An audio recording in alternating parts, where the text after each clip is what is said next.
The garage smelled like motor oil and old leather. Evening light sliced through the half-open door, cutting across the concrete floor in golden strips.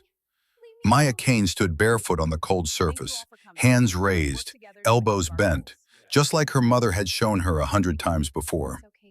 Again, Sarah said. Her voice was calm, patient. The voice of someone who taught combat to soldiers 3 times Maya's size. Maya shifted her weight, felt the balance point in her hips, the way her mother always described it, like standing on the edge of a boat, ready to move in any direction. Sarah's hand came forward, slow, telegraphed, a teaching grip, not a real threat. Her fingers closed around Maya's wrist. The 12-year-old twisted, sharp, clean. The escape her mother had drilled into her muscle memory over months of Saturday afternoons, just like this one. Sarah's hand slipped free.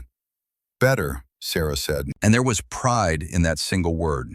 Not the loud kind, the quiet kind that mattered more.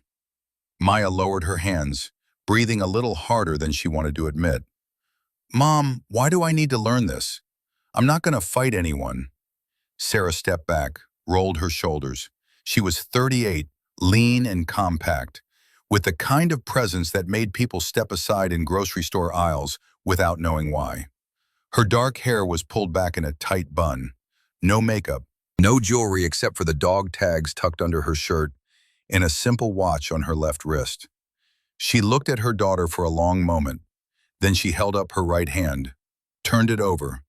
There was a scar there, running from her thumb to her wrist, white against tan skin, old, permanent. You see this? Sarah asked. Maya nodded. She'd seen it 1,000 times, had traced it with her finger when she was little, asking where it came from.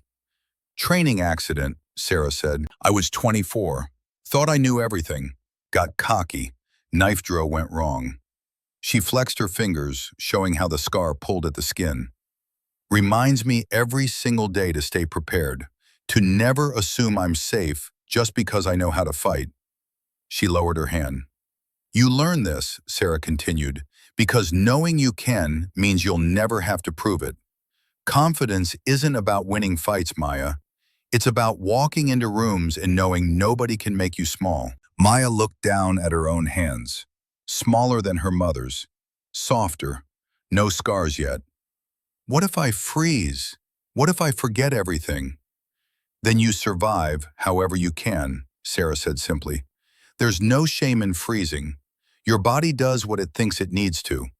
But I'm giving you options, so your body has more to choose from. The light outside was fading now. Long shadows stretched across the garage floor. Sarah glanced at her watch, and something shifted in her expression. Just a flicker.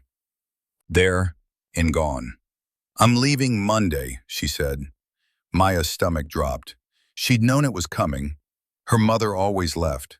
4 weeks here, 6 weeks there, NATO deployments, training exercises, assignments that couldn't be named in phone calls or emails. It was the life, the only life Maya had ever known. But knowing didn't make it easier. How long? Maya asked. 4 weeks, maybe 5. Sarah stepped closer, put both hands on her daughter's shoulders. Her grip was firm, steady. Martha will stay here with you. School starts the same week. You'll be fine. I'm always fine, Maya said. It came out sharper than she meant it to. Sarah's eyes softened. I know. You're the toughest kid I know. You know that? Maya tried to smile, didn't quite manage it. You have to say that. You're my mom. I have to say the truth, Sarah corrected. That's different. She pulled Maya into a hug. Not gentle. Sarah didn't do gentle. It was solid, real, the kind of hug that felt like armor. 4 weeks, Maya whispered into her mother's shoulder. 4 weeks, Sarah repeated. Then I'm home. Monday morning came too fast. Maya stood in the driveway, backpack slung over one shoulder, watching her mother load a single duffel bag into the trunk of her Jeep. Everything Sarah needed for a month fit into one bag. That was the kind of person she was. Efficient, contained, Nothing wasted. Grandma Martha stood on the porch, coffee mug in hand, watching with the resigned patience of someone who'd done this routine a dozen times before. Sarah closed the trunk, turned, walked back to her daughter. She crouched down, even though Maya was almost as tall as her now. Eye level, soldier to soldier. "Don't look for a fight," Sarah said. It was the same thing she always said. "But don't walk away from one either." Maya nodded. Sarah touched her daughter's cheek once, brief. Then she stood, climbed into the Jeep, and started the engine. Maya watched the taillights disappear down the street, watched until they turned the corner and were gone. She stood there for another minute, holding the moment, holding her mother's last words like a talisman. Then she turned and walked back inside. 4 weeks, she told herself. I can do 4 weeks. Present day. Whitaker Academy looked like a fortress. That's what Maya thought every morning when she walked up to it. The gates were heavy iron, painted black, flanked by 2 stone lions that looked like they were ready to bite. Above the entrance, carved into granite in bold letters, "Discipline is our foundation." Not learning, not growth. Discipline. Her mother had said once, years ago, that the place looked more like a military installation than a school. She wasn't wrong. It was a public school, technically, funded by the state, but the real money came from somewhere else. The plaques on the walls told the story.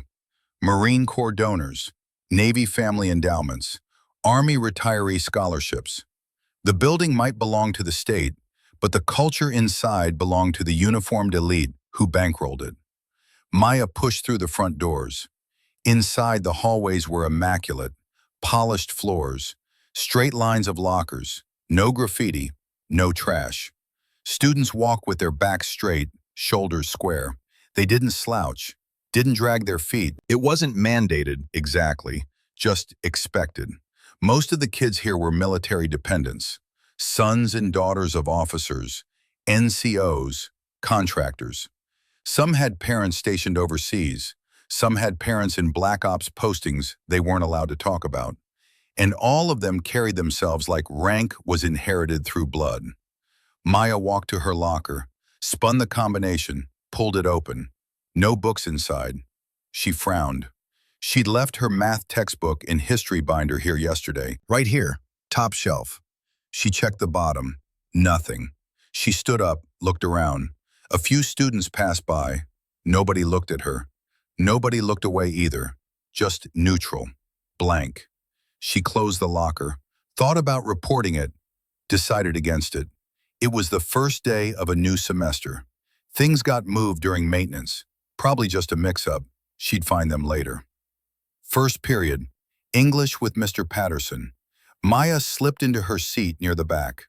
Not because she was hiding, because she could see the whole room from there. Another habit her mother had taught her. Always know your exits. Always know who's behind you. Mr. Patterson stood at the front, writing the day's agenda on the whiteboard in neat block letters. He was in his 40s, graying at the temples, with a kind of posture that said ex-military, even if he never mentioned it. "All right, everyone," he said, turning to face the class. "Today we're going to talk about career exploration. I want each of you to share what you think your parents do, or what you want to be yourselves. Just a sentence or two. Keep it simple." Hands went up. Patterson pointed to a boy in the front row. "Start us off, Michael." "My dad's a defense contractor," Michael said. "Works on missile systems." "Good, thank you. Next." A girl 2 seats over. "My mom's a logistics officer. Army." "Excellent." It went around the room. Military engineer, JAG lawyer, intelligence analyst. The answers were clean, rehearsed. These were kids who'd been taught to talk about their parents' jobs without actually saying anything classified. Then Patterson pointed at Maya. She hesitated, not because she didn't know the answer, because she knew exactly what would happen when she gave it. But her mother's voice echoed in her head. "Never hide who you are." "My mom's a Navy SEAL," Maya said. The room went silent. Not the normal kind of silence, the sharp kind, the kind that lands like a slap. Then someone laughed. It was short, mocking, male. Another laugh joined it, then another. Maya's face burned, but she kept her expression neutral. A boy near the window leaned back in his chair. Brandon Wolfe, 13, square-shouldered, son of Colonel Kevin Wolfe, USMC, whose signed letter of appreciation hung in a glass frame in the school's trophy case. "Yeah, sure," Brandon said, grinning. "And I'm the president." More laughter. Another voice from the left side of the room. Decker Hayes, thin, sharp-featured, always second to speak, never first. "SEALs don't even let women in combat roles." That wasn't true. Maya knew it wasn't true. Women had been allowed into SEAL training since 2016. Her mother had graduated Bud/S Class 351 in 2019. One of the first, one of the few. But correcting them felt like begging, like proving herself to people who'd already decided she was lying. So she said nothing. "Mister," Patterson cleared his throat. He glanced at Maya, then at the boys, then back at the whiteboard. "All right," he said carefully. Let's keep our stories grounded in reality, folks. Maya, maybe we can talk more about that later." Her stomach dropped. He didn't believe her either. The teacher, the adult, the person who was supposed to be in charge. He thought she was lying. Maya looked down at her desk. Her hands were flat against the surface, fingers spread. She focused on keeping them steady. The rest of the class continued. More students. More safe answers. Maya didn't hear any of it. When the bell rang, she was the first one out the door. Lunchtime. The cafeteria was loud, crowded. Hundreds of students packed into rows of long tables, the noise bouncing off the high ceilings in an overwhelming wave of sound. Maya bought a sandwich and a bottle of water, carried her tray to an empty table near the back corner. She sat, unwrapped the sandwich, took a bite, tasted like cardboard. Across the cafeteria, she saw Brandon and his group. 4 boys clustered together, laughing. One of them made a swimming motion with his arms. Breaststroke. The others cracked up. They weren't even trying to hide it. A girl walked past Maya's table. Jenna something, 8th grade. They'd had gym together last semester. Jenna slowed, hesitated, started to sit down. Then one of her friends called out, "Jenna, over here." Jenna glanced at Maya. Something like sympathy crossed her face. Or maybe pity. "Sorry," she mouthed. Then she walked away. Maya finished her sandwich alone. She pulled out her phone, opened the photo app, scrolled to a picture from 6 months ago. Her mother in dress blues, sharp creases, trident badge just visible at the collar, jaw set, eyes forward. Maya stared at it for a long time. "You're real," she thought. "I know you're real." She locked the phone, slipped it back into her pocket. The rest of lunch passed in a blur of noise and isolation. By the end of the week, it had a name. SEAL Girl. That's what they called her in the hallways. Not Maya, not Kane, SEAL Girl. It started as a whisper, then it got louder, then it became the only thing people called her.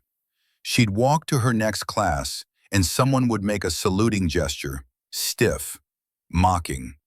Another kid would hold up a pencil like a rifle and pretend to aim. In gym, when they picked teams, she was always last. In group projects, nobody wanted to partner with her. In the hallways between classes, people moved around her like she had a force field. Invisible, untouchable. She told herself it didn't matter, but it did. Every day, it mattered a little more. One afternoon, she found her books. They were in the dumpster behind the gym, soaked in something sticky and foul-smelling. Pages warped, covers torn. Maya stood there for a long time, staring down at them. Then she pulled out her phone, took a picture. She didn't know why, just instinct. She went to the office, asked for replacement books. The secretary gave her a tired look and handed over the forms. "Careless," the secretary muttered. Maya didn't respond. That night, she sat on the floor of her bedroom with her laptop open. She created a folder, labeled it evidence. Inside, she uploaded the photo of her ruined books. Added a note, October 15th, found in dumpster. Brandon Wolf seen near gym 20 minutes earlier. It felt silly, paranoid even, but her mother had always said, document everything. You never know what you'll need later. So she did. The schedule change came the following Monday. Maya arrived at school, checked her phone for her timetable, and frowned. Her second period had been moved. History, which used to be in room 204 near the main office, was now in room 118, far wing. Old science building, barely used. She went to the office. "Excuse me," she said to the secretary. "My schedule changed. Was there a reason?" The secretary didn't look up. "System error. Happens sometimes. Can I switch back? All changes are final." Maya stood there for a moment, then nodded, walked away. That afternoon, she sat in her new history classroom. It was at the end of a long, dim hallway. The lights flickered. Half the ceiling tiles were stained with old water damage. There were 12 students in the class. It should have had 25. Brandon Wolf sat 3 seats away. He wasn't in her history class last semester. Now he was. Maya pulled out her phone under her desk, opened her evidence folder, typed October 20th, schedule changed. No explanation. Brandon Wolf now in same class. Coincidence? She hit save. Then she looked up and caught Brandon staring at her. He smiled. It wasn't a friendly smile. That weekend, Maya did something she knew was risky. She searched social media for Sophie Martinez, the name from the anonymous text. The girl who'd been at Whitaker last year. The girl who'd transferred out with no explanation. It took 2 hours of scrolling, but she found her. Sophie was at a different school now, 50 miles away. Her profile was locked, but her bio said, "Fresh start, new town, better days." Maya sent a DM. "Hi, I'm Maya Kane. I go to Whitaker Academy. Can we talk?" She didn't expect a response, but 2 days later, one came. "Get out of there. They won't stop. I tried to report it. They buried everything." Maya's hands shook as she typed back. "Who buried it?" The reply came fast. "Everyone. Parents, principal, even the cops. Wolf family has connections. You can't win. What happened to you?" There was a long pause. Then, "Same thing that's happening to you. Started with lies, then isolation, then it got physical. I left before it got worse. You should too." Maya stared at the screen. "I can't," she typed. "If I leave, they'll just do it to someone else." Another pause. "Then be smarter than I was. Document everything. And don't trust anyone there." "I am documenting," Maya replied. "I have photos, notes, dates." "Good, keep doing that." "But Maya?" "Yeah, it won't be enough. Not unless you have someone with real power on your side." Maya thought about her mother, 4,000 miles away, unreachable. "I will," she typed, "soon." The call came on a Wednesday night. Maya was in her room, doing homework, when her phone buzzed. "Mom, video call." She answered so fast she almost dropped the phone. Her mother's face appeared on the screen. Grainy, pixelated. The connection was bad wherever she was. Behind her, Maya could see nothing but darkness and the faint edge of a canvas tent. "Hey, baby," Sarah said. Her voice was warm, tired. "Mom," Maya's throat tightened. She hadn't realized how much she'd needed to hear that voice until now. "How's school?" Maya opened her mouth. The truth was right there, ready to spill out. "They don't believe me. They're targeting me. I'm scared." But then she looked at her mother's face, saw the exhaustion, the stress, the weight of whatever mission she was on, and she couldn't do it. "It's fine," Maya said. "Same as always." Sarah's eyes narrowed slightly. "You sure? You sound off." "I'm fine, Mom, really, just missing you." "I miss you too." Sarah leaned closer to the camera. "Baby, you'd tell me if something was wrong, right?" Maya forced a smile. Of course. The connection stuttered. Sarah's image froze for a second, then came back. Damn signal, Sarah muttered. Listen, I have to go, but I'll call again soon. Love you, Maya. Love you too. The screen went black. Maya sat there for a long time, staring at her reflection in the dark glass. She'd lied. She'd lied to her mother, and it felt like betrayal. But she told herself it was the right thing. Her mom had enough to worry about. Maya could handle this herself. At least, that's what she kept telling herself. Week 3. The note appeared on a Friday. Maya opened her locker at the end of the day, and there it was. A folded piece of paper tucked between her textbooks. She picked it up, unfolded it. Sophie wants to meet you. Back locker room, 3:30. Come alone. Her heart started pounding. Sophie, the girl from the messages. The girl who'd survived this place and gotten out. But Sophie was 50 miles away. How could she be here? Maya looked around. The hallway was emptying out. Students heading home. Teachers locking their doors. She checked her phone. 3:15. 15 minutes. Every instinct screamed that this was a trap. But she also knew that Sophie might have information. Real information. Something that could help. She thought about her mother's words. Don't look for a fight, but don't walk away from one either.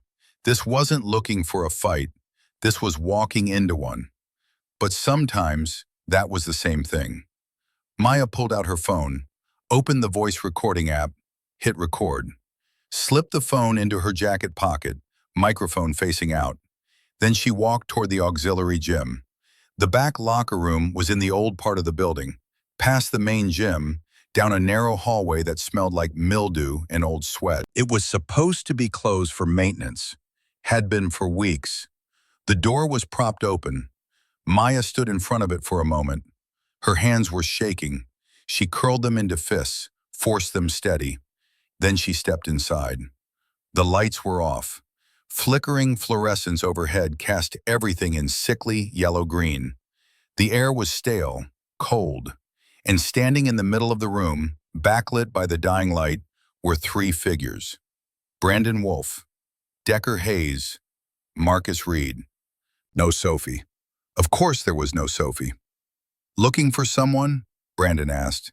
His voice was casual, almost friendly. Maya's throat went dry. She took a step back. Marcus moved to the door, closed it. The lock clicked. We just want to talk, Brandon said, stepping forward. That's all. Maya's heart hammered in her chest, but she kept her voice steady. Then talk. Brandon smiled. You've been telling stories about us, to teachers, to other students. That's not very nice. I haven't told anyone anything, Maya said. You called your mom, Decker said from her left. Told her we were bullying you. I didn't. You're making us look bad, Brandon interrupted, and we don't like that. He took another step closer. Maya backed up. Her shoulders hit the cold metal of a locker. Here's what's going to happen, Brandon continued. You're going to stop. Stop talking. Stop complaining. Stop acting like you're some kind of victim. I'm not acting, Maya said quietly. Yeah? Brandon's smile widened. Prove it. He reached out. Maya reacted. Not thought. Muscle memory. She twisted her wrist, just like her mother had taught her. Sharp. Clean. The escape technique. Brandon's hand slipped off. But before she could move, Decker grabbed her from behind. His arm locked around her shoulders, pinning her arms to her sides. Whoa, Decker said, laughing. She's got some fight in her. Marcus stepped in front of the door, arms crossed. Maya struggled, but Decker's grip was too strong. Brandon stepped closer. His face was inches from hers now. You think you're tough? He whispered. You think your fake SEAL mom taught you how to fight?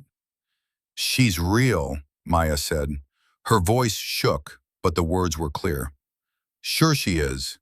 His hand moved toward her neck. Not choking, not yet, just resting there. A warning. Maya's breath came in short gasps. Her vision narrowed. Mom, she thought, I'm sorry, I should have told you. And then, from outside the door, a sound. A walkie-talkie. Static. A voice. Unit 2, checking the auxiliary wing. All three boys froze. Security patrol. Brandon's hand dropped. Decker let go. Marcus opened the door a crack, looked out, then waved the others forward. They filed out without a word. Brandon paused in the doorway, looked back at Maya. "Next time," he said softly. Then he was gone. Maya stood there, alone in the flickering light, shaking. Her legs gave out. She slid down the locker until she was sitting on the cold floor. Her hand went to her pocket. The phone was still recording. She pulled it out, stopped the recording, saved the file. Her hands were trembling so hard she almost dropped it. But she had it. She had proof. She sat there for another 30 seconds, waiting for her heartbeat to slow. Then she stood up, straightened her jacket, walked out of the locker room with her head up. She went straight to the nurse's office. "I don't feel well," she told the nurse. The nurse gave her a bottle of water and told her to lie down. Maya lay on the cot and stared at the ceiling tiles. No marks, no bruises, but everything had changed. The next morning, Maya sat at her desk in first period, staring at the laminated schedule taped inside her binder. Across the room, Brandon Wolfe leaned back in his chair with a theatrical yawn, stretched his arms over his head like he'd just woken up from the best sleep of his life, like yesterday hadn't happened at all. Decker Hayes tapped a pen against his boot in a steady rhythm. Tap, tap, tap. Marcus Reed didn't look her way at all. Neither did anyone else. No whispers, no stares, no shift in the atmosphere, just stillness. Maya told herself it was fear, that everyone knew something had happened and they were too scared to acknowledge it. But the truth settled somewhere colder. No one had noticed. Or worse, they had and decided to forget. She pulled her phone out under her desk, opened her evidence folder. The recording from yesterday was there, 3 minutes and 42 seconds. She plugged in her earbuds, turned the volume low, and listened. Brandon's voice. "You're making us look bad." Decker's laugh. "She's got some fight in her." The sound of her own breathing, fast and shallow. It was all there. She saved it to 3 different places. Cloud backup, email draft, hidden folder. Then she went to class. The day crawled by like something wounded. In history, Brandon sat 3 rows away and never once looked at her. In gym, when teams were picked, she was last again. The coach paired her with Decker for a passing drill. He threw the ball too hard, too high, too fast. Every time, she had to chase it. "Pay attention, Kane," the coach barked. She said nothing. At lunch, she sat alone at her corner table, unwrapped her sandwich, took 1 bite, put it down. Her phone buzzed. A text from Grandma Martha. "How's school, sweetheart? Want me to drive up this weekend?" Maya typed back. "School's fine. You don't need to come. Love you." She hit send before she could second-guess herself. Another lie. They were piling up now, one on top of another. A tower that would eventually collapse. But not yet. Not until she had a plan. That afternoon, Maya went to the counselor's office. Mrs. Dixon was in her mid-50s, with reading glasses on a beaded chain and a smile that never quite reached her eyes. Her office smelled like lavender and old carpet. Motivational posters lined the walls. Believe in yourself. Every day is a new beginning. Maya sat in the chair across from her desk and waited. Mrs. Dixon finished typing something on her computer, then folded her hands and looked up. "Maya, what can I do for you today?" Maya kept her voice steady. "Some students cornered me yesterday, in the back locker room." Mrs. Dixon's expression didn't change. "Cornered you? How?" "They blocked the door. They grabbed me." Maya paused. "One of them put his hand on my neck." "Did they hit you?" "No." "Did you hit them?" "No." Mrs. Dixon leaned back in her chair. "Then it sounds like a conflict between peers, a disagreement." Maya's hands tightened on the armrests. It wasn't a disagreement, it was intimidation. Did you feel threatened? Yes, but no physical harm occurred. They grabbed me. Mrs. Dixon picked up a pen, clicked it twice. Maya, high school can be intense. Social dynamics are complicated. Sometimes students misread situations. I didn't misread anything. I'm not saying you did. Mrs. Dixon's voice was gentle, patient, the kind of patience that felt like dismissal. But without clear evidence of harm, this falls into the category of peer mediation. Have you considered talking to these students directly, explaining how their behavior made you feel? Maya stared at her. You want me to mediate with the people who threaten me? I want you to find a constructive resolution. I have evidence, Maya said. I recorded it. Mrs. Dixon's pen stopped clicking. You recorded other students without their permission? I recorded them threatening me. That's still a violation of their privacy, Maya. You can't just record people. The air went out of the room. Maya sat very still. So I'm the one who did something wrong. I'm not saying that. Mrs. Dixon pulled a pamphlet from her desk drawer. Resolving peer disputes constructively. She slid it across the desk.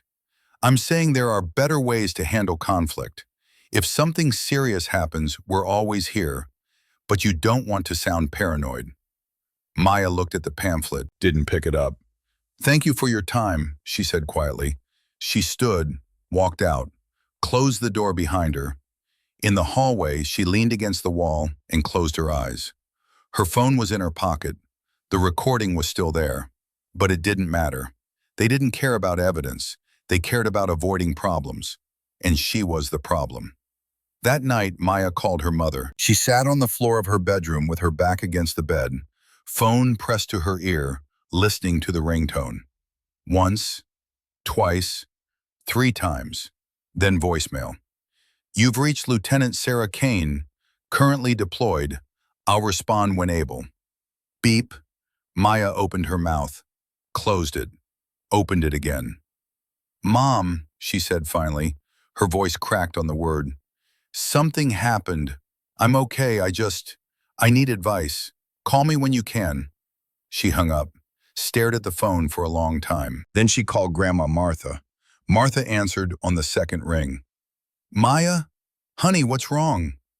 Nothing, I just wanted to talk. It's 9 o'clock on a school night. You never call this late. Maya pulled her knees up to her chest. School's been weird. Weird how? Just kids being mean. It's not a big deal. Should I drive up there? No, Grandma, I'm fine. Really? There was a pause, then Martha's voice, softer. Your mom would want to know if something was wrong. Mom has enough to worry about. Maya, I can handle it, Maya said. Too fast, too sharp. I just needed to hear your voice, that's all. Another pause, longer this time. Okay, Martha said finally, but if you need me, I'm 2 hours away. I can be there. I know, thank you. I love you, sweetheart. Love you too. Maya hung up. The room was quiet, too quiet. She looked at the photo on her nightstand. Her mother in dress blues, trident badge, eyes forward. She whispered it once. Just once. I'm trying to be strong like you. The photo didn't answer. By the middle of week 3, the schedule changes had become routine. Maya's classes were scattered now. Room 118 for history, room 203 for English, room 087 for science, which was in the basement near the boiler room. Every period she was in the farthest, emptiest, most isolated part of the building. She printed out her schedule, compared it to her classmates' schedules, people she used to sit near. Only her schedule looked like this. She went to the main office with the printed pages, set them on the counter in front of the secretary. This isn't random, Maya said. Someone's changing my schedule deliberately. The secretary glanced at the papers. Administrative errors happen. 6 times in 2 weeks? Only to me? Miss Kane, if you have a concern, you need to schedule a meeting with Vice Principal Barrett. Can I schedule one now? He's not available today. When is he available? The secretary looked at her computer screen. Next Thursday. That's 10 days from now. That's the earliest opening. Maya picked up her papers. Fine, I'll wait. She walked away, but not far. She circled back, took the long way around to the administrative wing, and walked slowly past Vice Principal Barrett's office. The door was cracked open. She could hear voices inside. She stopped, pretended to tie her shoe, leaned closer. Yes, Colonel Wolf, Barrett's voice said. I understand the situation. The Kane girl is becoming persistent. A pause. We're handling it, discreetly. No need for formal complaints. Another pause. I'll make sure she understands that continued disruption won't be tolerated. Maya's heart hammered. She pulled out her phone, opened the camera, held it low, but before she could record, footsteps approached from inside the office. She shoved the phone back in her pocket and walked away fast. At the end of the hallway, she stopped, pulled out her notebook, wrote, October 28th, 3:15 p.m. Overheard Barrett on phone with Colonel Wolf. Handle the Kane girl. Discreetly. She underlined discreetly 3 times. Then she took a picture of the note and added it to her evidence folder. That night, she messaged Sophie. They're not just covering it up, they're coordinating it. Sophie's response came fast. I told you, the Wolf family has reach. You can't fight this alone. What if I document everything? Photos, recordings, schedules. I tried that. They said I was being paranoid, making it up for attention. Maya stared at the screen. My mom's a SEAL. When she gets back, she'll know what to do. When does she get back? 2 weeks, maybe 3. You might not have that long. Maya, please, just transfer. It's not worth it. Maya's fingers hovered over the keyboard. Then she typed, if I leave, they win, and they'll do it to someone else. Then you need help now, not in 3 weeks. I don't have help. Then get some. Tell an adult you trust, a teacher, a parent, someone. Maya thought about Mr. Patterson, about Mrs. Dixon, about every adult who'd looked the other way. There's no one, she typed. Sophie didn't respond for a long time. Then, I'm sorry. The next day, Maya was sent to the back locker room again. It happened in gym. Coach Miller pulled her aside after warm-ups. Kane, you need to grab the equipment cart from auxiliary storage. Bring it to the main gym. Maya hesitated. Can someone come with me? It's not a 2-person job. Go. But, now, Kane. She went. The hallway to the auxiliary wing was empty. The lights flickered like they always did. The air smelled stale. Maya walked slowly, every instinct screaming at her to turn around. But she couldn't. Not without being insubordinate. Not without making herself more of a target. She reached the back locker room. The door was closed this time, not propped open. She put her hand on the handle, counted to 3, opened it. They were waiting. All 3 of them. Brandon, Decker, Marcus. Brandon smiled. Hey, SEAL girl, we were hoping you'd show up. Maya didn't run. She stepped backward. 1 foot, then another. Decker moved fast, grabbed her wrist, pulled her inside. The door closed. Marcus locked it. This time there was no walkie-talkie, no security patrol, no interruption coming. They'd planned this. Maya's heart slammed against her ribs, but she kept her voice level. Let me go. We just want to talk, Brandon said, the same words as last time, but his tone was different now, harder.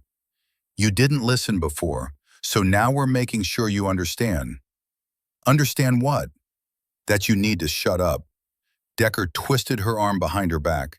Not hard enough to break anything, just hard enough to hurt. Maya bit down on her lip to keep from crying out. Brandon stepped closer. His hand moved to her neck. Not squeezing, just resting there. Fingers spread across her throat. You think you're special because your mom's supposedly some kind of soldier? His voice was low, almost conversational. You're not special, Maya. You're just a kid nobody believes. People will believe me, she said. Her voice shook. No, they won't. His fingers tightened, just a little, just enough. Because we're the Wolves. We're the Hayes family. We're legacies, and you're nobody. Maya couldn't breathe, not because he was choking her, because the weight of the truth was crushing her chest. He was right. Nobody believed her. Nobody cared. She was alone. Decker's grip tightened on her arm. Marcus stood by the door watching, not participating, just watching. Brandon's thumb pressed against her windpipe. Maya tried to twist free, tried to use the techniques her mother taught her, but there were two of them holding her, and she was 12 years old, and she was scared. Suddenly the door rattled. Someone was trying to get in. Brandon's hand dropped. Decker let go. The lock clicked. The door swung open. And there stood Frank Doherty, 65 years old, custodian, ex-Navy, holding a mop and a bucket and wearing an expression that could have melted steel. "What the hell is going on here?" His voice wasn't loud. Didn't need to be. The boys froze. "We were just," Brandon started. "Get out," Frank said. "Now." "We didn't do anything." "Out." They went, pushed past Frank and disappeared down the hallway. Frank dropped the mop, stepped into the room, looked at Maya. She was standing against the lockers, one hand on her throat, breathing too fast. "You okay, kid?" Maya nodded, couldn't speak yet. Frank pulled out his phone. "I'm calling the nurse and the police." "No," Maya managed. Her voice was hoarse. "No police. Kid, they'll cover it up. They'll say I'm lying. They'll make it worse."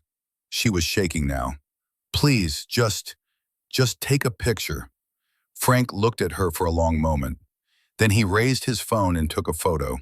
The red marks on her neck, the bruising already starting to form, her disheveled hair, her expression. "Come on," he said gently. "Let's get you to the nurse." The nurse's office was bright, too bright.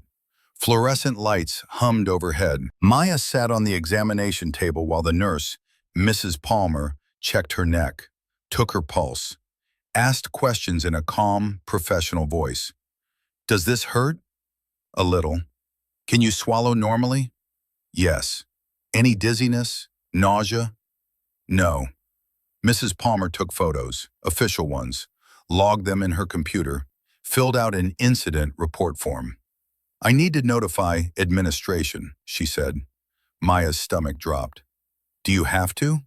"It's protocol." Mrs. Palmer's voice was kind, but firm. "You were physically harmed on school property. That has to be documented."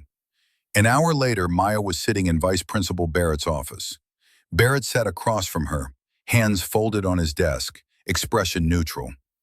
"Maya, I've reviewed the incident report. I've also spoken with the students involved."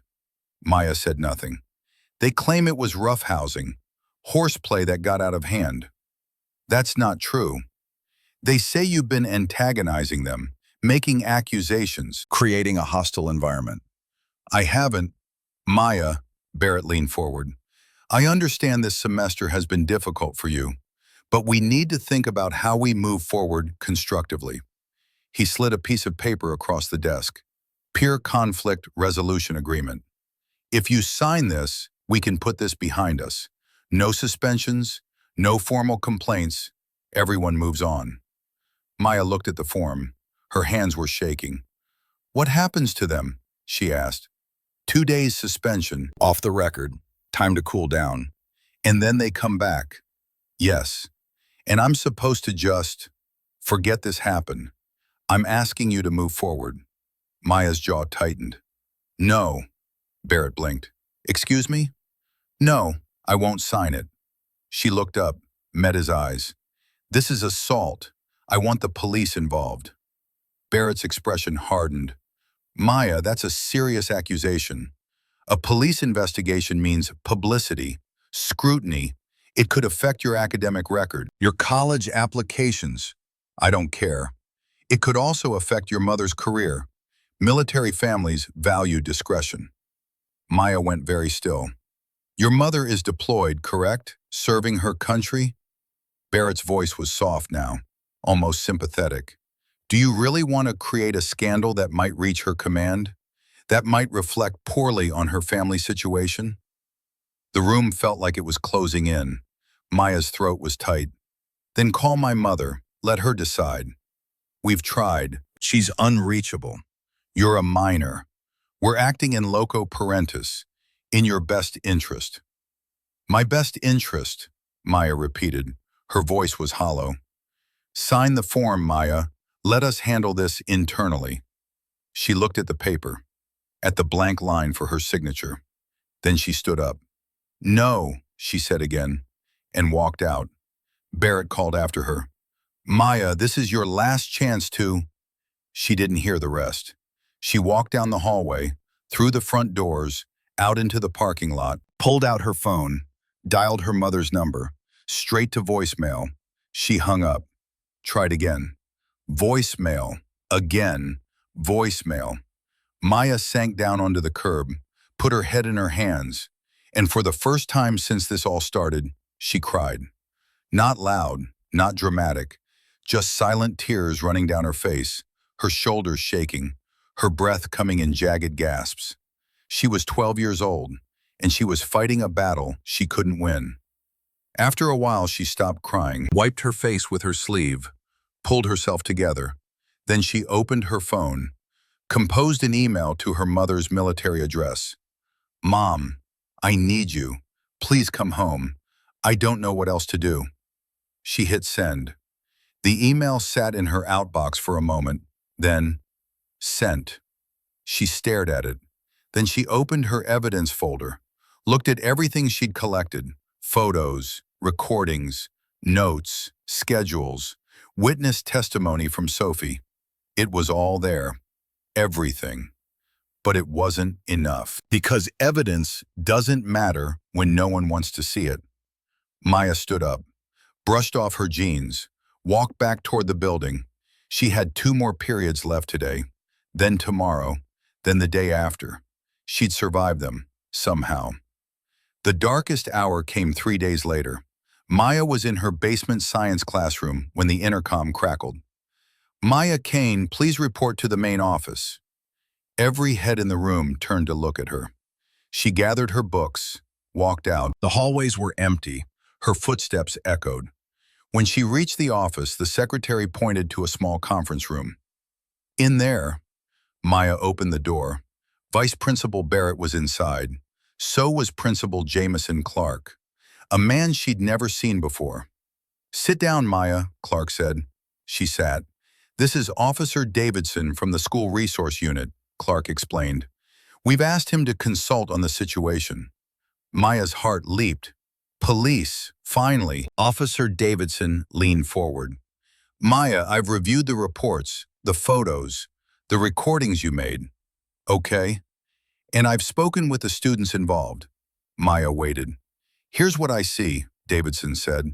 You have documentation of verbal conflicts, some physical contact, but nothing that rises to the level of criminal assault. Maya's stomach dropped. He choked me. There are bruises. Minor bruising that could have resulted from athletic activity. Rough play. It wasn't play. The boys say it was. The adults present didn't witness the incident. It's your word against theirs. I have recordings, which were made without consent, which makes them inadmissible. But, Maya, Davidson's voice was gentle, I believe something happened that scared you, but without corroborating witnesses, without severe injury, without a clear criminal act, there's nothing I can charge them with. The room went silent. Maya looked at Barrett, at Clark, at the officer. All 3 of them looked back with the same expression. Sympathy, pity, and finality. So that's it, she said quietly. Nothing happens to them. They've been disciplined internally, Clark said. 2 days suspension, which you already gave them. Yes. And I'm supposed to just go back to class with them? No one answered. Maya stood up. Can I leave? Maya, Barrett started. Can I leave? Clark nodded.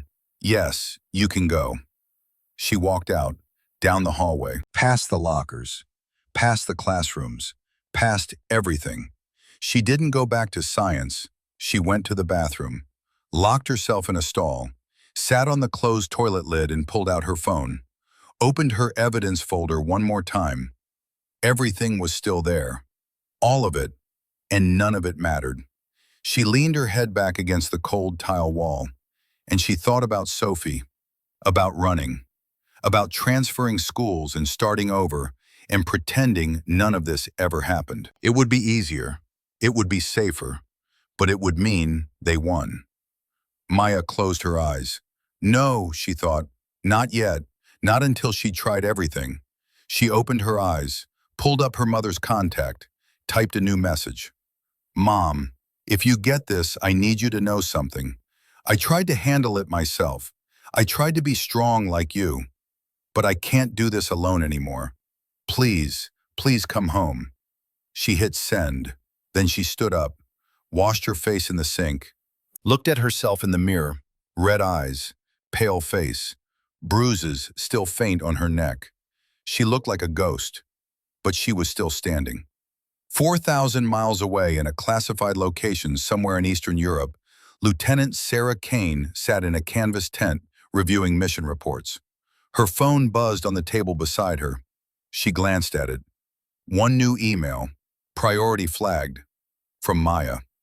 Sarah picked up the phone, opened the email, read the first line.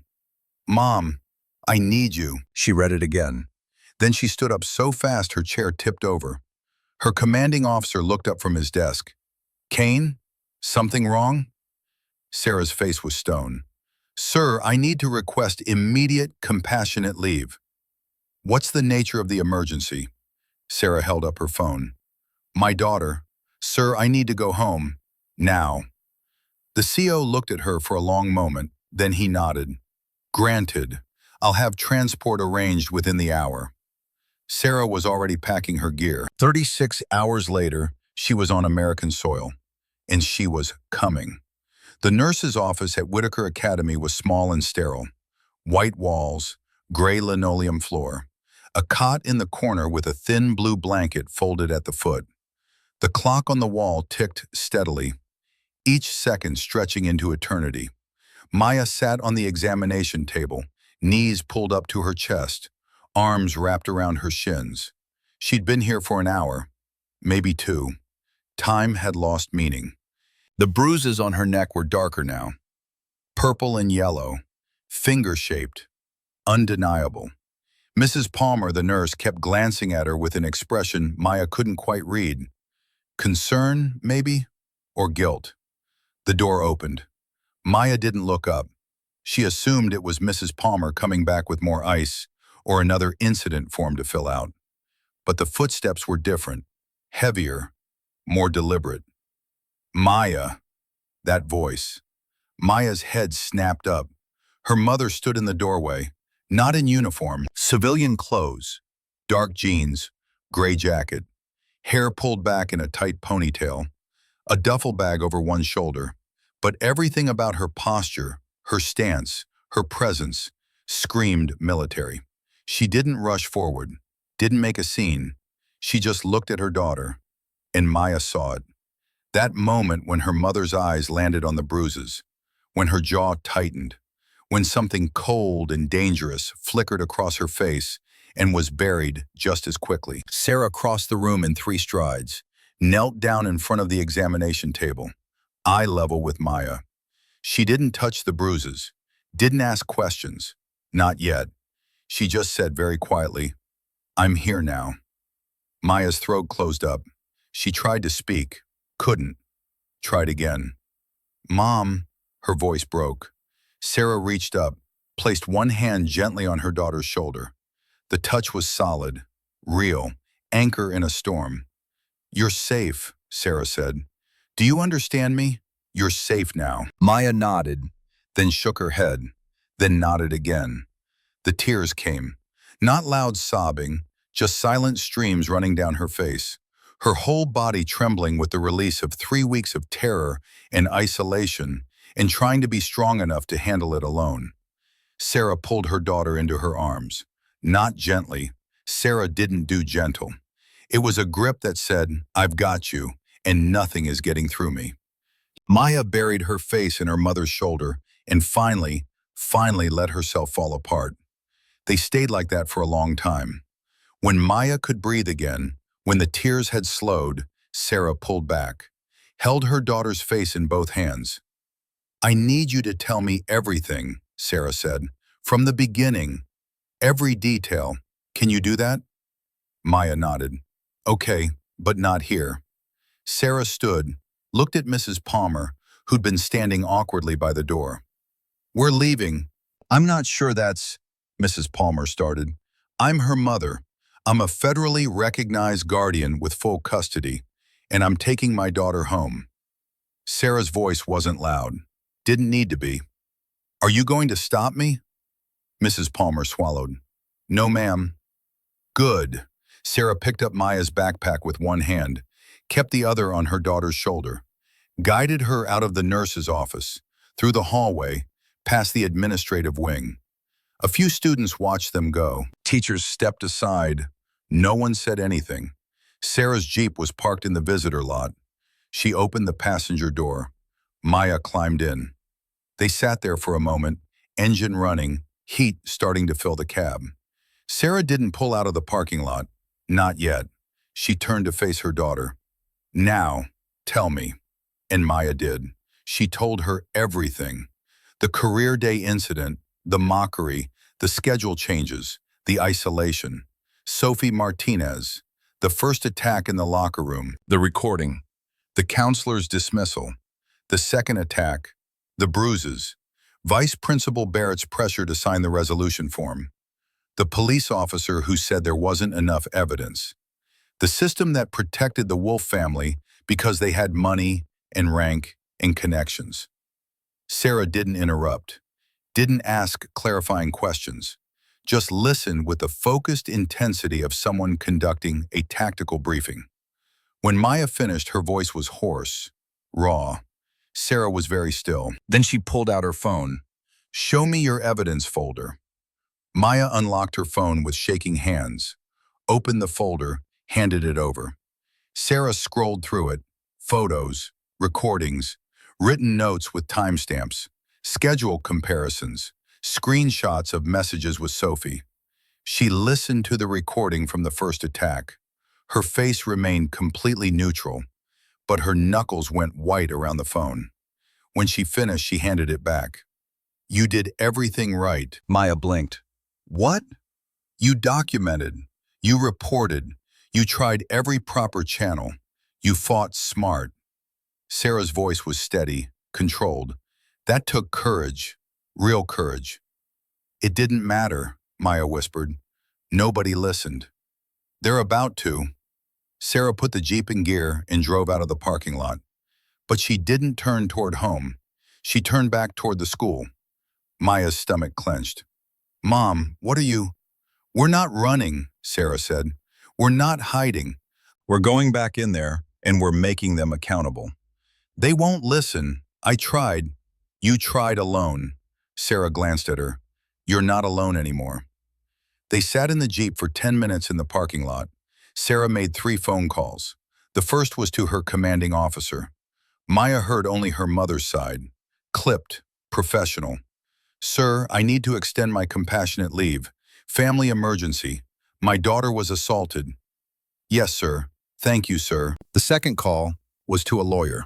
Someone Sarah knew. Someone who owed her a favor. "Jim, it's Kane.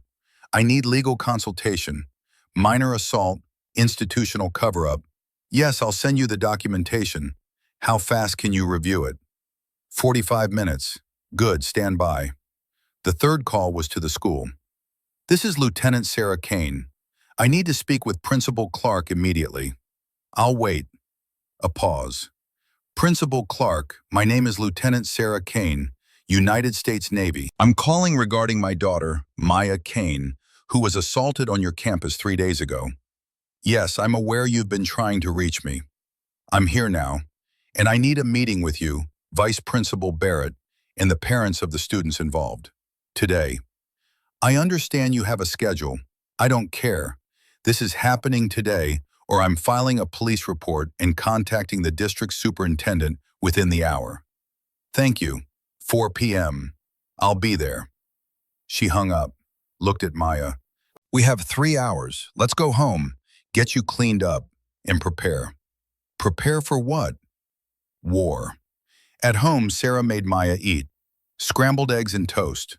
Maya picked at it, managed a few bites. Then Sarah sat her down at the kitchen table with a notebook. We're going to organize your evidence into a timeline. Chronological. Every incident, every witness, every adult who failed to act. Sarah's pen was already moving. Walk me through it again. October 15th. What happened first? Maya talked. Sarah wrote. By the end, they had 4 pages of notes. Dates, times, names, locations. Sarah photographed each page, sent them to her lawyer contact. Then she looked at her daughter. When we go into that meeting, I need you to do something for me. What? Be exactly as strong as you've been for the last 3 weeks. No more, no less. Sarah's eyes were intense. Don't minimize what happened. Don't exaggerate. Just tell the truth. Can you do that? Maya swallowed, nodded. And Maya, Sarah's voice softened just slightly, if at any point it becomes too much, you tap my arm twice. That's our signal. I'll handle the rest, understood? Understood. Sarah checked her watch. Okay, let's go. The conference room at Whitaker Academy was designed to look official. Long table, leather chairs, American flag in the corner, framed certificates on the walls. Principal Jameson Clark sat at the head of the table, Vice Principal Barrett beside him. Both men in ties, in pressed shirts. Sarah and Maya walked in at exactly 4 p.m. Sarah didn't sit immediately. She stood behind the chair, waited. Clark gestured. Please, have a seat, Lieutenant Kane. I'll stand for now. Sarah placed her hands on the back of the chair. Are the parents of the students involved coming? They've been contacted. They should arrive shortly. Good. The silence stretched. Clark cleared his throat. Lieutenant, I want to start by saying we take all allegations of misconduct seriously. Do you? Sarah's voice was calm, almost pleasant. Because from where I'm standing, you've spent the last 3 weeks trying to make this go away. Barrett shifted in his seat. That's not accurate. We followed proper protocol. Your protocol involved moving my daughter to isolated locations where attacks could occur without witnesses. Sarah pulled out her phone, opened Maya's evidence folder. It involved dismissing her reports, pressuring her to sign a resolution agreement, and telling her that pursuing legal action would damage my military career. She set the phone on the table, slid it toward Clark. Would you like to see the documentation? Clark didn't touch the phone. Lieutenant, I understand you're upset. I'm not upset. I'm collecting facts. Let's start with a simple question. How many times was Maya's schedule changed this semester? I'd have to check. 6 times, all within a 3-week period, all resulting in her being placed in low traffic areas.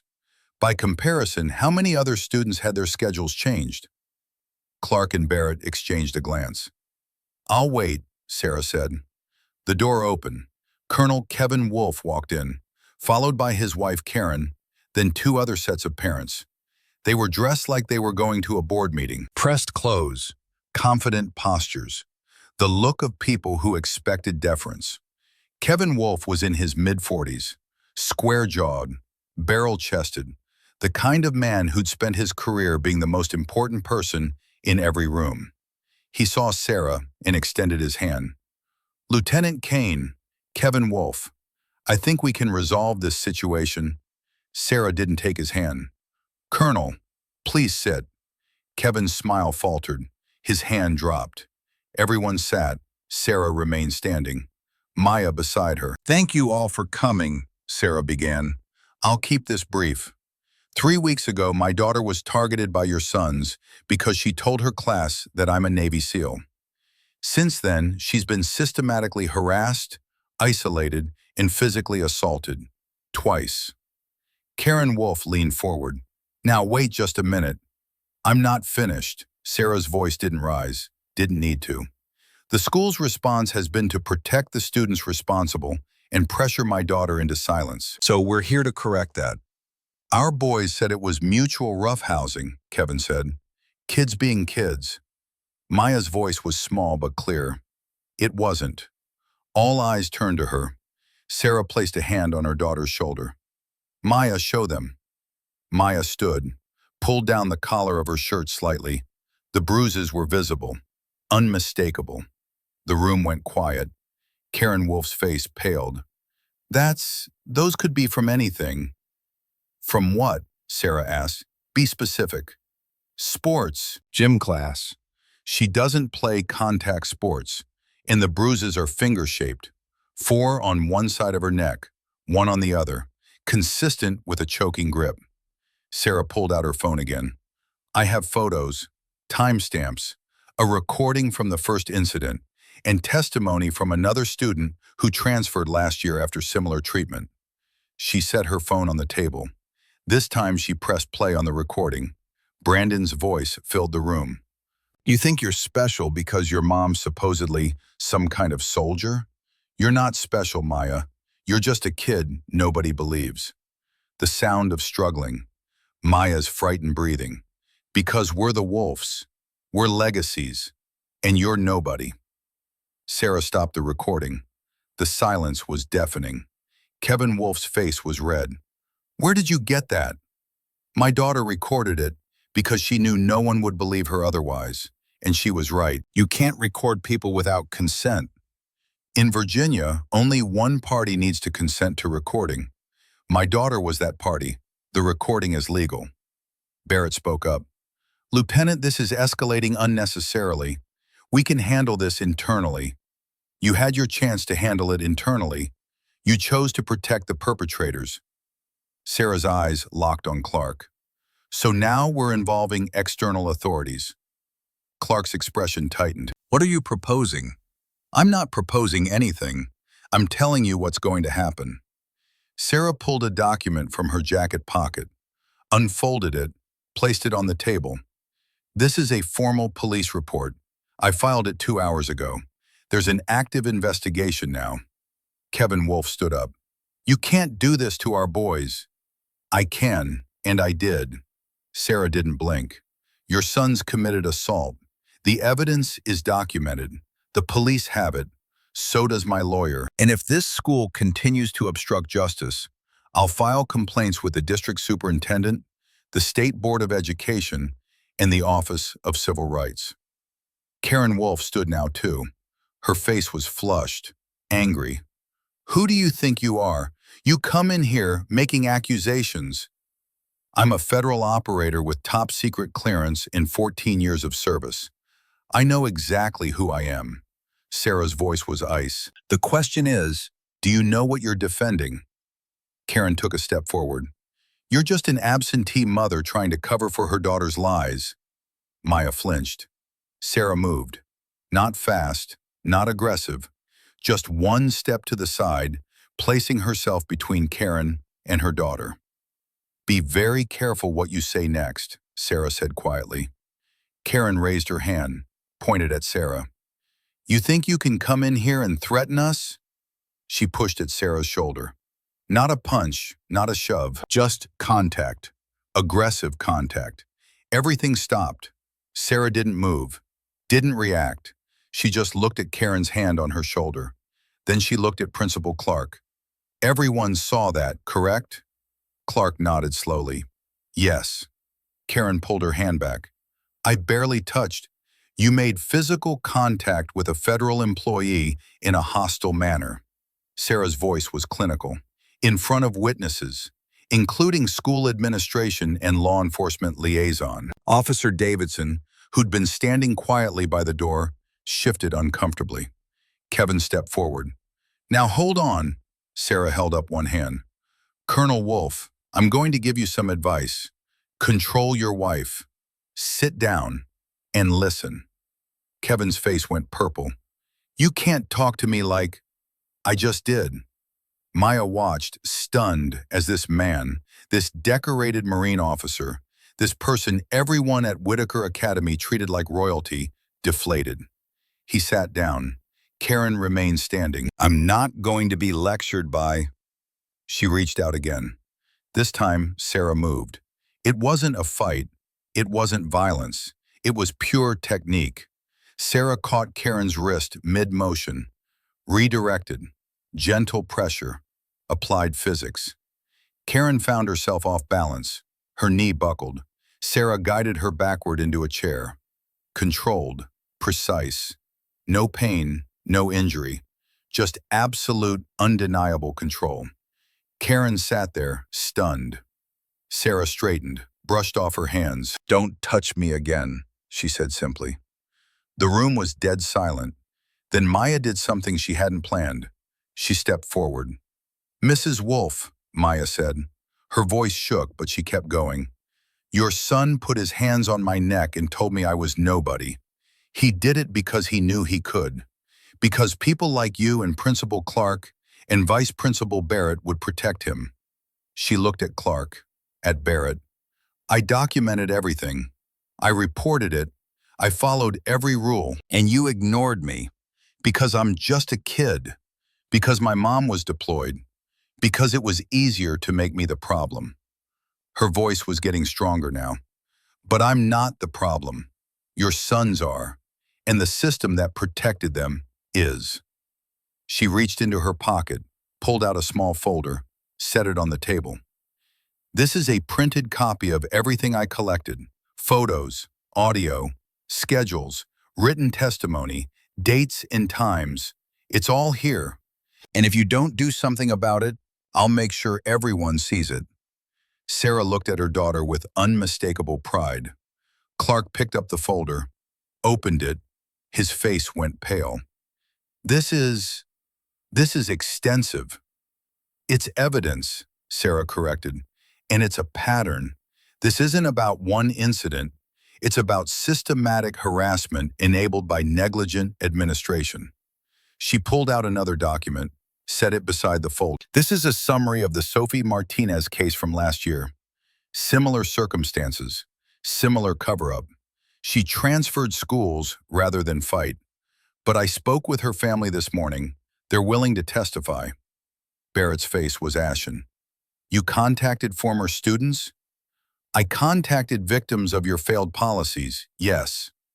Principal Clark closed the folder, looked at Sarah for a long moment.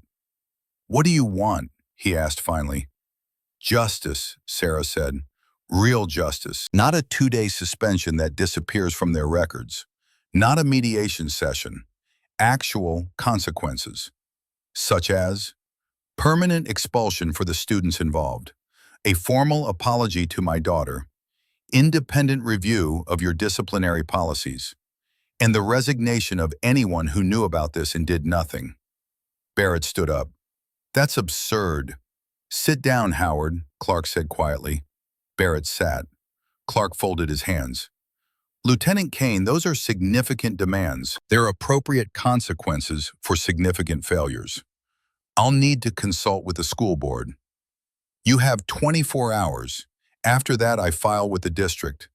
Then the media. Sarah's expression didn't change. Your choice. Kevin Wolfe found his voice again. You can't do this. We'll fight you. I have connections. Sarah pulled out her military ID, set it on the table. The trident insignia caught the light. Colonel, I've operated in 6 countries, conducted missions you'll never read about, trained operators twice your size. She tapped the ID. Your connections? They mean nothing to me. She picked up the ID, put it back in her pocket. But this isn't about connections. It's about right and wrong. Your sons committed assault. They need to face consequences. If you prevent that, you're not protecting them. You're teaching them that power matters more than truth. She looked at Karen, at the other parents. Is that really what you want? No one answered. Sarah turned to Clark. 24 hours. I'll expect your call. She put her hand on Maya's shoulder. Come on, sweetheart. We're done here. They walked out. Behind them, the conference room erupted in raised voices. arguments, accusations. But Sarah and Maya didn't hear it. They were already gone. In the parking lot, Maya stopped, turned to her mother. "Did we just do that?" Her voice was shaking. "Did we actually?" "Yes," Sarah said. "We did." Maya started crying again. Not from fear this time, from relief, from release, from the overwhelming weight of finally being believed. Sarah pulled her into another hug, held her while she shook. "You were so brave in there," Sarah murmured. "So damn brave." "I was terrified." Bravery isn't not being scared. It's being scared and doing it anyway. Sarah pulled back, looked at her daughter. "You stood up to them. You spoke your truth. That's what matters." "What happens now?" "Now we wait, but not quietly." Sarah's jaw set. "If they don't respond appropriately, we go public. News, social media, every parent at this school will know what happened." "Will they believe us?" "With the evidence you collected? Yes, they will." They got in the Jeep. Sarah started the engine. But before she pulled out, her phone rang. She looked at the screen, frowned, answered. "Kane." "Yes, Principal Clark." That was fast. She listened for a moment. Her expression didn't change. "I see. And the students? Permanent expulsion, not suspension? Board review of policies? Safety oversight position? I want that in writing. Email it to me within the hour." "Thank you." She hung up, looked at Maya. "They're accepting the terms." Maya's eyes went wide. "All of them?" "All of them. The boys are expelled, effective immediately, no appeals. The school board is implementing new safety protocols, and they're hiring an independent student safety advocate." "Just like that?" "Just like that." Sarah's smile was grim. "Turns out, when you have evidence and you're willing to fight, things change fast." "What about the Wolves?" "Colonel Wolf just lost a lot of influence at Whitaker Academy, and his son is facing juvenile assault charges. The police investigation continues regardless of what the school does." Maya slumped back in her seat. "It's really over?" "The immediate fight is over, but healing takes longer." Sarah reached over, squeezed her daughter's hand. "We'll handle that together." They drove home in silence. When they pulled into the driveway, the sun was setting. Long shadows stretched across the lawn. Inside, Sarah made hot chocolate. Real hot chocolate, the kind from scratch, the way Maya liked it when she was little. They sat at the kitchen table. "Can I ask you something?" Maya said. "Always. Why did it take you coming here for anyone to listen? I said the same things. I showed the same evidence." Sarah sighed. "Because the world is unfair, Maya. Adults didn't take you seriously because you're 12. They took me seriously because I'm an adult with rank and credentials." She paused. "And because I wasn't asking, I was telling." "That's not right." "No, it's not.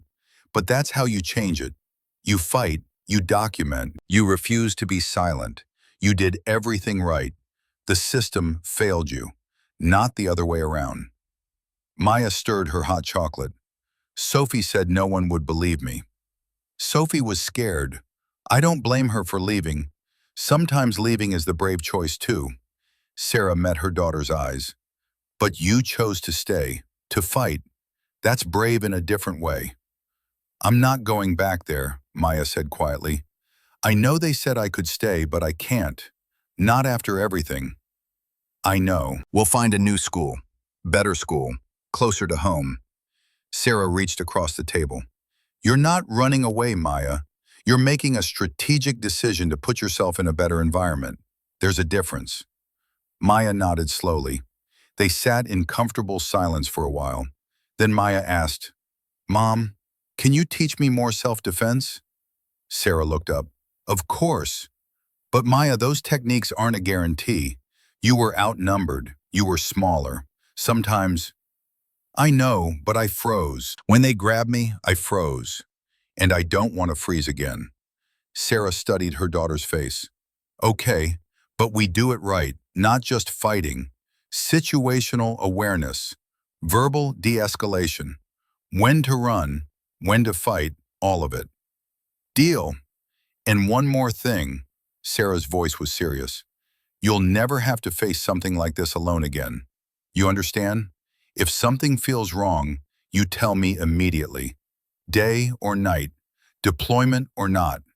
I'll move heaven and earth to get to you. Maya's eyes filled with tears. I didn't want to bother you. You had important work. You are the most important work. Sarah's voice was fierce. Nothing, nothing in this world matters more than you. Got it? Got it. They finished their hot chocolate. That night, Maya slept in her own bed for the first time in weeks, without nightmares. 3 months later, Frank Doherty was officially hired as student safety advocate at Whitaker Academy. Within his first month, he installed cameras in all auxiliary hallways, established a confidential reporting system that bypassed the principal's office and went directly to an independent review board, and personally reached out to Sophie Martinez's family with a formal apology and offer of reparations. The Wolf family quietly moved to another state.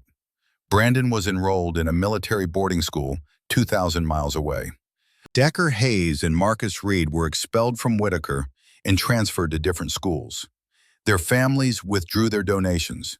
Vice Principal Barrett resigned. The school board accepted it without comment. Maya Kane enrolled at Riverside Academy, a smaller school 15 minutes from home. No military affiliations, no legacy families, just kids. On her first day, Sarah drove her. They sat in the parking lot for a moment before Maya got out. You ready? Sarah asked. Maya took a deep breath. Yeah, I think so. Remember, I know, document everything, trust my instincts, and call you if anything feels wrong. Good girl. Maya opened the door, then paused. Mom? Yeah? Thank you for coming home, for believing me, for everything. Sarah's eyes softened. Always, baby, always. Maya got out, walked toward the school entrance. Sarah watched until her daughter disappeared inside. Then she drove to Whitaker Academy. She had one more meeting. Principal Clark was waiting in his office. Lieutenant Kane, I thought we'd concluded our business. Almost, Sarah sat down. I have one more question. What's that? How many other students reported harassment this year and were dismissed? Clark shifted uncomfortably. I don't have those numbers. Get them, because my lawyer will be requesting them in discovery if any lawsuits are filed. Sarah leaned forward. And Principal Clark, if I find out there are other victims you ignored, I won't be quiet about it. Is that a threat? It's a promise. Fix your school, or someone else will do it for you. She stood, walked out, drove home. 3 months after that first meeting, Maya had settled into Riverside Academy, made friends, joined the debate team, started sleeping through the night. Every Saturday, Sarah taught self-defense in their garage, not just to Maya, to 5 other girls from the school. Girls who'd heard what happened, girls who wanted to learn. Sarah volunteered, Maya assisted. One Saturday, a new girl showed up, quiet, nervous. I heard you teach self-defense, the girl said. Can I join? Of course, Sarah said. What's your name? Emma. I just transferred from Whitaker Academy. Maya and Sarah exchanged a glance. Welcome, Maya said gently. You're safe here. Emma's eyes filled with tears. Thank you. The class began. Sarah taught wrist escapes, situational awareness, how to recognize patterns of isolation. Maya demonstrated, helped the younger girls with their form. At the end of class, Emma approached Maya. I heard what you did, Emma said quietly, standing up to them. I wish I'd been that brave. You're here now, Maya said. That's brave enough. Emma smiled, small, genuine. And Maya realized something. She hadn't just survived. She'd made space for others to survive too. That evening, Sarah and Maya sat on the back porch, watching the sunset. I got an email today, Maya said, from Sophie Martinez. Yeah? What'd she say? She thanked me. said that seeing me fight gave her the courage to testify to the school board at her old school about what happened to her. Maya paused. They're investigating now. Sarah smiled. Good. She asked if we could meet sometime, just to talk. I think that's a great idea. They sat in silence for a while. Then Maya said, Mom, I've been thinking about what I want to be when I grow up. Yeah? I think I want to be a lawyer, maybe work in civil rights, help kids who are going through what I went through. Sarah looked at her daughter, saw the determination in her eyes, the strength that had been forged in fire. You'll be amazing at it, Sarah said quietly. You think so? I know so. You've already changed one school. Imagine what you can do with a law degree. Maya smiled. It's a long way off. Good things take time. The sun dipped below the horizon. The sky turned purple and gold.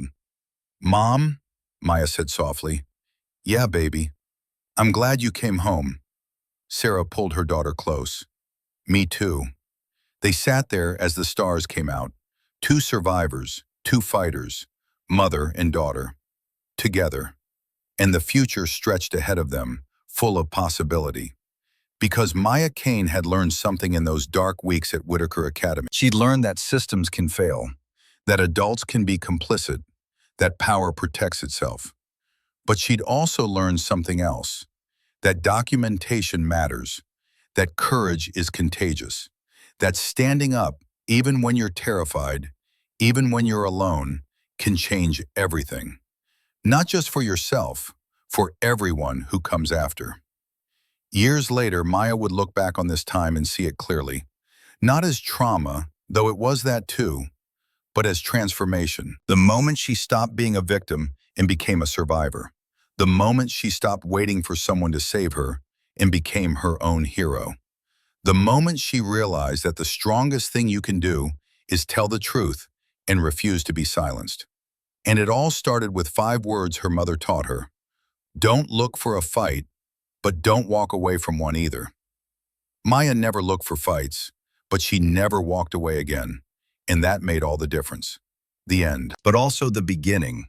Because every survivor's story is both. An ending of innocence and the beginning of power. Maya Kane had found hers, and she would spend the rest of her life making sure others found theirs too. One voice at a time, one truth at a time, one fight at a time, until the system that had failed her could no longer fail anyone else. That was her promise. And Maya Kane always kept her promises, just like her mother taught her.